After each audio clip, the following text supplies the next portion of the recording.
안녕하세요. 케어 유니스 김영래 편집장님이 매일 아침 6시에 전해주시는 아침마다 지혜. 오늘은 그 149번째 지혜네요.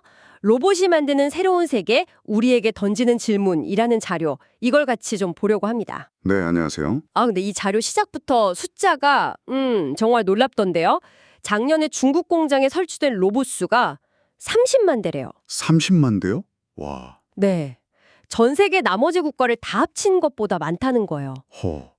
같은 기간에 미국이 한 3만 4천 대 정도였다니까 이 뭐랄까 속도감이 상상이 되시죠? 네, 그 차이가 엄청나네요, 정말. 그래서 오늘은 이렇게 정말 무서운 속도로 현실이 되고 있는 이 로봇 시대, 특히 그 선두에 선 중국의 이야기, 그리고 그게 우리 일상, 특히 시니어 세대 삶에는 어떤 영향을 줄지 좀 깊이 파고들어 볼까 합니다. 네, 아주 시의적절한 주제인 것 같습니다. 근데 혹시 로봇, 그거 그냥 공약 얘기 아니야? 이렇게 생각하실 수도 있을 것 같아요. 네, 뭐 그렇게 생각하실 수 있죠. 하지만 이 자료는 절대 그렇지 않다고 딱 잘라 말하거든요.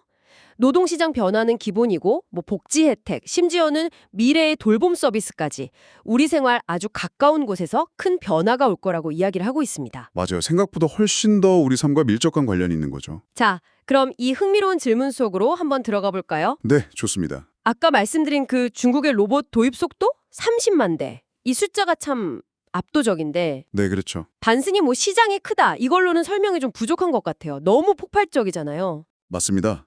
그 배경에는 좀 더 구조적인 이유가 있는 것 같아요. 어떻게 이렇게 단기간에 거의 뭐 로봇 제국을 세우듯이 성장한 걸까요? 네, 그 점이 흥미로운데요.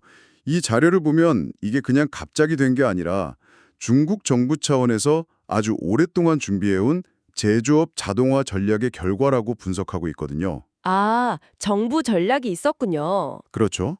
뭐 예를 들면 로봇 기업들한테 금리를 아주 파격적으로 낮춰서 대출을 해준다거나 아니면 정부 보조금을 정말 막대하게 지원한다거나 이런 식으로요. 거의 뭐 작정하고 로봇 산업판을 깔아줬다 이런 느낌이네요. 네, 맞습니다.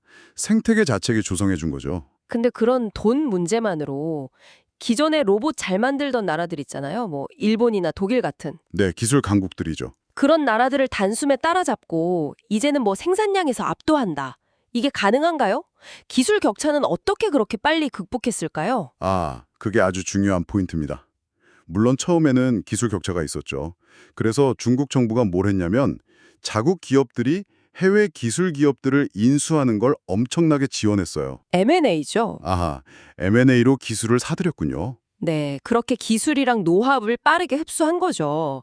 근데 사실 더 결정적인 건 따로 있습니다. 바로 가격 경쟁력이에요.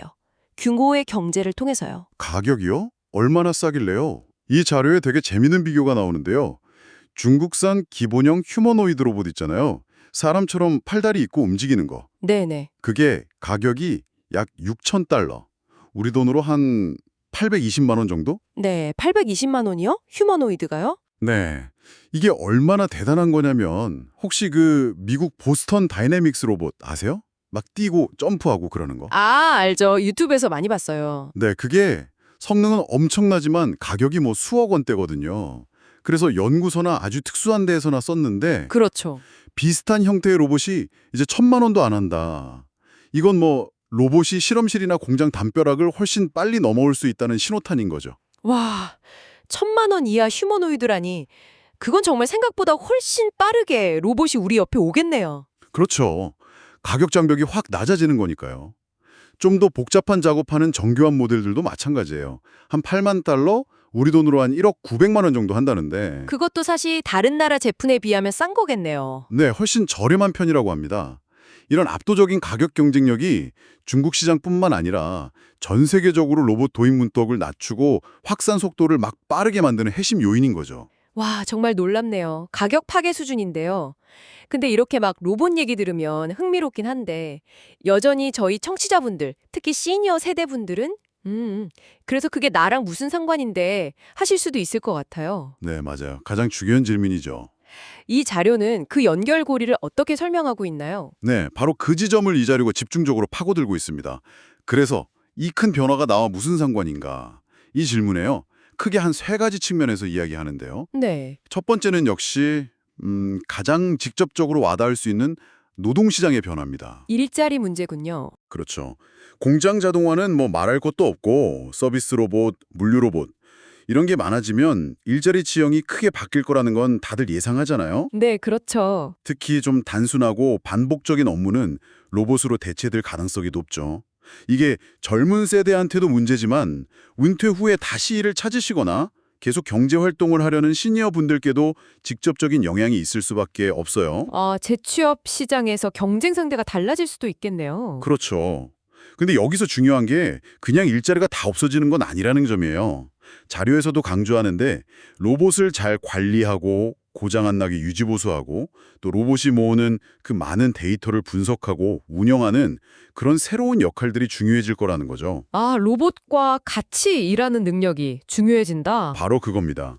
핵심은 요구되는 역량이 달라진다는 거예요. 그냥 반복적인 일이나 단순 사무 능력보다는 로봇을 다루고 또 예상치 못한 문제 해결하고 사람과 로봇 사이 협업을 조율하는 능력이 더 같이 있어질 거라는 거죠. 로봇 때문에 일자리가 줄 수도 있지만 또 로봇 관련해서 새로운 기회도 생긴다. 이런 말씀이시네요. 네, 맞습니다. 근데 시니어 세대가 이런 새로운 기술 변화에 적응하는 게 현실적으로 좀 어렵지 않을까요? 자료에 혹시 그런 얘기도 있나요? 네, 그 부분에 대한 고민도 당연히 나옵니다. 쉽지 않은 도전이라는 건 분명하죠. 하지만 그래서 더더욱 평생학습이나 맞춤형 직업훈련 같은 사회적 지원 시스템이 중요하다고 강조하고요. 지원이 필요하다는 거군요. 경험이나 연륜이 로봇 기술과 딱 만났을 때 우리가 생각지도 못한 새로운 가치를 만들 수도 있다는 그런 긍정적인 전망도 해요. 그러니까 준비와 의지만 있다면 충분히 기회를 찾을 수 있다는 거죠. 그렇군요. 자, 그럼 두 번째 연결고리는 뭔가요? 두 번째는 복지와 돌봄 영역의 혁신입니다. 이건 정말 시니어 세대 삶의 질하고 아주 밀접한데요. 돌봄 로봇 이야기군요. 네. 이미 고령화가 심한 일본이나 우리나라 일부 요양시설에서도 돌봄 로봇을 시범적으로 쓰고 있잖아요. 뭐 식사 도와주거나 기저귀 갈 때 알려주거나 이동 도와주거나 하는 식으로요. 네, 들어본 것 같아요. 네. 자료에서는 이런 돌봄 로봇이 앞으로 노인 요양 보조뿐만 아니라 뭐 식사 준비나 청소 같은 간단한 가사 지원, 또 병원에서 환자 안전하게 옮기는 일까지 훨씬 더 다양한 역할을 할 거라고 봐요. 활용 범위가 넓어지는군요. 그렇죠. 여기서 아까 말씀드린 중국 로봇의 그 착한 가격이 또 중요해지는 겁니다. 가격이 싸지면 네. 성능 좋은 돌봄 로봇 가격이 현실적으로 내려오면 지금은 일부 시설이나 돈 많은 분들만 쓰는 것 같은 로봇 돌봄 서비스가 훨씬 더 보편화될 수 있다는 거죠. 와, 그건 정말 큰 변화겠네요. 한번 상상해 보세요.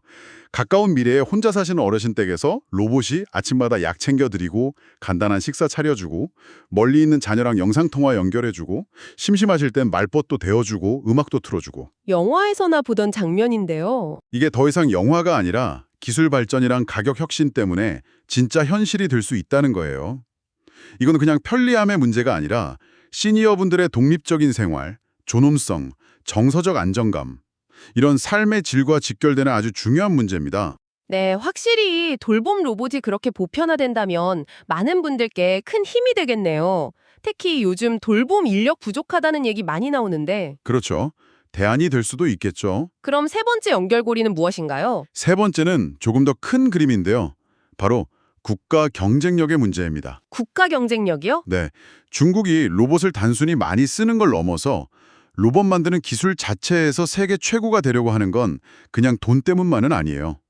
이게 미래 국가의 흥망을 가를 핵심 전략 산업이라고 보는 거죠. 미래 산업의 패권 문제군요. 맞습니다.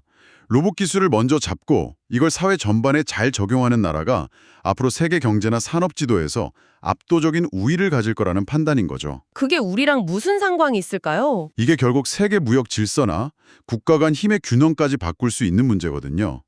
그리고 중요한 건 어느 나라가 기술 경쟁에서 앞서냐에 따라서 우리가 또 우리 부모님 세대가 쓰게 될 돌봄 로봇의 가격, 성능, 품질, 심지어 이용할 수 있는 서비스 종류까지 다 달라질 수 있다는 거예요. 국가 경쟁력 문제가 결국엔 내가 쓸 로봇 가격까지 영향을 미친다. 네, 그렇죠. 거시적인 문제가 결국 우리 개인 삶의 질하고 구체적으로 연결된다는 걸 이 자료는 보여주는 거죠. 그래서 한국도 이런 거대한 기술 흐름에서 뒤처지면 안 된다.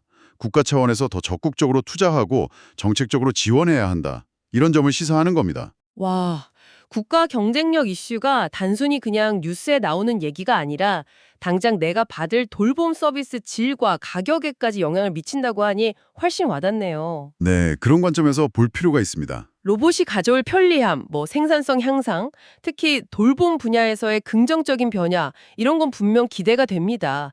근데 뭐든 빛이 있으면 그림자가 있잖아요.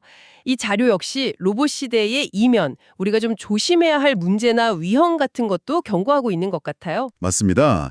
기술 발전 속도가 너무 빠르면, 특히 사회적인 준비 없이 가면 예기치 못한 부작용이 생길 수 있죠. 어떤 점들을 짚어주나요? 이 자료에서 가장 먼저 그리고 중요하게 지적하는 건 노동시장 양극화 심화 가능성이에요. 양극화요? 네, 자동화가 생각보다 더 빠르고 광범위하게 진행되면 로봇으로 대체되기 쉬운 특정 직종에 있는 분들, 혹은 이 기술 변화에 적용하기 어려운 분들이 일자리를 잃거나 소득이 줄어서 경제적으로 어려워질 위험이 커진다는 거죠. 아, 기술 가진 사람과 못 가진 사람 격차가 더 벌어진다? 그렇죠. 로봇이랑 같이 일하거나 로봇 기술을 개발하고 관리하는 고승용 기술자들은 몸값이 더 높아지는데, 그렇지 못한 사람들과의 격차는 지금보다 훨씬 더 벌어질 수 있다는 거예요. 사회 전체의 부는 늘어도 그게 소수에게만 가고 불평등이 심해질 수 있다는 우려죠. 이게 사회 갈등으로 벌어지지 않게 정책적으로 잘 관리해야 한다는 지적입니다. 기술 발전의 혜택이 골고루 돌아가지 않을 수 있다는 거 정말 심각하게 고민해야겠네요. 또 다른 우려는 없나요? 사람 모습과 행동을 닮아가는 기계들이 우리 일상, 심지어 집안이나 돌봄 같은 아주 사적인 영역까지 들어오게 되면 우리는 이런 질문에 답해야 할 거라는 거죠. 예를 들면 어떤 질문일까요?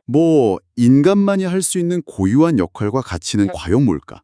기계한테 어디까지 자율성을 줘야 할까? 인간과 로봇의 바람직한 관계는 뭘까? 이런 것들이죠. 아, 철학적인 질문들이네요. 네. 예를 들어서 돌봄 로봇이 어르신하고 정서적인 교감을 시도한다. 이게 과연 윤리적으로 괜찮은 건가? 혹시 그게 진짜 인간적인 관계를 대신하거나 약화시키지는 않을까? 이런 근본적인 질문들에 대한 사회적 논의나 합의 없이 기술만 막 앞서가면 혼란이 생길 수 있다는 거죠. 인간의 존엄성과 기계의 역할, 그 경계를 어떻게 설정할 거냐 깊이 생각해 봐야 한다는 겁니다. 듣고 보니 정말 간단한 문제가 아니네요. 그렇죠. 그리고 더 나아가서 아까 국가 경쟁력 문제랑도 이어지는데, 국가 간의 기술 패권 경쟁이 더 치열해질 가능성도 커요. 아, 기술 경쟁이 더 심해진다. 네. 특정 국가가 인공지능이나 로봇 같은 핵심 기술을 독점하려고 하면서 기술이 무역 장벽이나 심지어 안보 문제로까지 번질 수 있다는 전망도 있어요. 이건 그냥 기업 간의 경쟁을 넘어서 국제사회의 불안정성을 높일 수도 있는 민감한 문제입니다. 결국 이런 복잡한 문제들 앞에서 우리 사회가 어떻게 충격을 줄이고 기술 발전의 좋은 점은 나누면서 위험은 최소화할 수 있게 사회 시스템을 잘 만들어갈 거냐 하는 무거운 질문을 던지고 있는 거죠. 와, 듣고 보니 정말 간단치가 않군요.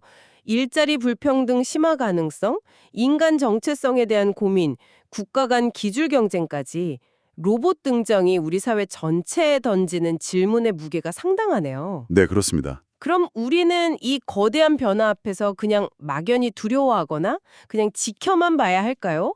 이 자료에서는 좀 특히 시니어 세대가 이 변화를 좀 더 긍정적으로, 주체적으로 받아들일 방법에 대해서도 이야기하는 것 같은데요. 네, 맞습니다. 변화의 그림자를 아는 건 중요하지만 거기에 너무 압도돼서 무력해지면 안 된다는 게 이 자료의 핵심 메시지 같아요. 오히려 변화의 속성을 정확히 알고 그 안에서 새로운 기회와 가능성을 찾아야 한다고 조언하죠. 기회와 가능성이요? 네, 로봇을 그냥 내 일자리 뺏는 경쟁자나 통제 불가능한 위협으로만 볼 게 아니라 내 능력을 확장해주고 삶을 더 좋게 만들어줄 수 있는 강력한 도구, 잠재적인 파트너로 생각을 바꿔보자는 거예요. 인식을 전환하자. 그렇죠. 예를 들어서 시니어 세대를 위한 맞춤형 디지털 교육 같은 걸 강화해서 로봇 기술을 이해하고 활용하는 능력을 키우는 거죠. 로봇한테 일자리를 뺏기는 게 아니라 로봇과 협업하거나 로봇을 활용해서 새로운 가치를 만드는 법을 배우는 거예요. 아, 로봇과 함께 일하는 법을 배우자. 네, 또 로봇 기술을 이용해서 시니어 세대의 경험과 지혜가 필요한 새로운 사업이나 사회적 기업을 만들 수도 있겠죠. 로봇을 활용한 맞춤형 건강관리 서비스나 교육 콘텐츠 개발 같은 거요. 새로운 창업 기회도 있겠네요. 네, 그리고 아까 강조했던 돌봄 서비스 분야에서도 마찬가지예요. 로봇을 그냥 낯설고 차가운 기계라고 거부하기보다는 내 불편함을 덜어주고 내가 스스로 생활하는 걸 도와주는 고마운 조력자로 적극적으로 받아들이고 활용하는 자세가 중요하다는 거죠.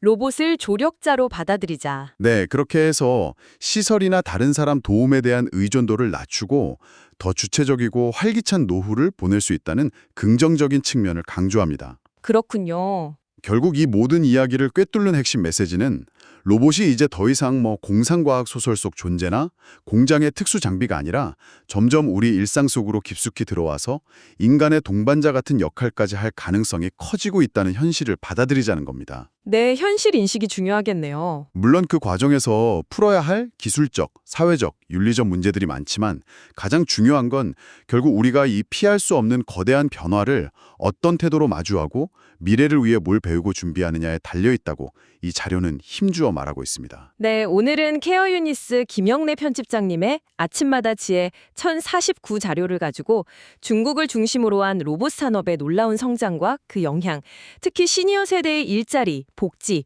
돌봄 환경에 미칠 변화 가능성을 깊이 살펴봤습니다. 네, 동시에 자동화로 인한 양극화 우려, 인간과 기계의 관계에 대한 윤리적 고민, 또 국가 간 기술 경쟁 심화 같은 풀어야 할 숙제들도 짚어봤고요. 그렇죠. 결국 핵심은 변화를 두려워하기보다 정확히 알고 그 속에서 새로운 기회와 가능성을 찾아 나서는 우리의 능동적인 자세와 준비가 중요하다는 점을 다시 한번 깨닫게 되는 시간이었습니다. 네.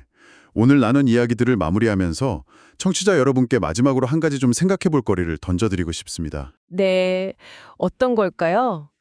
이 자료의 메시지처럼 로봇이 점차 우리 사회의 공적인 영역을 넘어서 가정이라는 아주 사적인 공간, 그리고 돌봄이라는 정말 인간적이고 섬세한 영역까지 깊숙이 들어올 게 거의 확실해 보이잖아요. 네, 그럴 것 같습니다. 그렇다면 머지않은 미래의 우리 인간과 로봇 사이에는 과연 어떤 새로운 형태의 관계, 혹은 지금 우리가 생각지도 못한 방식의 어떤 감정적, 기능적 의존성 같은 게 생겨날 수 있을까요? 새로운 관계나 의존성이라. 네. 그리고 만약 그런 관계나 의존성이 생긴다면 그게 우리에게 정말 도움이 되고 또 따뜻한 인간적인 연결을 해치지 않으면서 발전하려면 우리 사회는 지금부터 어떤 제도적 장치나 문화적 규범, 그리고 세심한 사회적 논의와 조정을 준비해 나가야 할지 각자의 자리에서 한 번쯤 진지하게 고민해 보시면 좋겠습니다. 네, 로봇과의 새로운 관계, 그리고 그것을 건강하게 만들어가기 위한 사회적 준비, 정말 중요한 질문인 것 같습니다. 오늘 저희와 함께 미래를 향한 깊이 있는 탐구에 동참해 주셔서 진심으로 감사합니다. 감사합니다.